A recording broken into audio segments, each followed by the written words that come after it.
Mi sono resa conto, venendo all'istituto tecnico, che certe cose non sono aggiornate rispetto alla realtà industriale che c'è all'esterno, per cui ho sentito il bisogno di aiutare la scuola. Dal privato al pubblico, tra sviluppo industriale e formazione scolastica. Così, grazie alla sua lungimiranza, la professoressa Angela Mangano, in occasione dei 75 anni dalla nascita dell'AGB, azienda fondata dal marito Antonio Alban, in sua memoria ha voluto donare all'ITIS Fermi di Bassano un tornio di ultima generazione che sarà usato dai ragazzi e ragazze dell'indirizzo meccanica, meccatronica ed energia. Una donazione di questa portata per un istituto industriale come il nostro, che ha la necessità di essere sempre all'avanguardia, preparare i ragazzi ad avere competenze aggiornate per affrontare il mondo del lavoro, è veramente un regalo immenso per la formazione dei nostri ragazzi e anche dei nostri docenti. Qui abbiamo un investimento di ultima tecnologia, cosa che le scuole di solito non possono permettersi, solo grazie quindi alla generosità del privato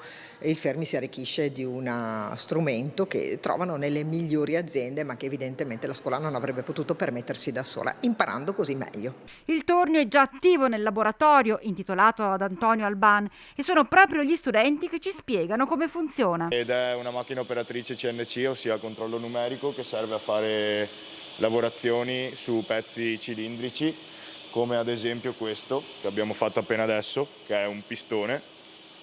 E niente, questo tornio è una macchina molto avanzata e ci aiuterà sicuramente in tutto il nostro percorso e anche gli anni prossimi, per le classi prossime. Per imparare quello che succede nel mondo del lavoro reale. Esatto, esattamente, proprio così.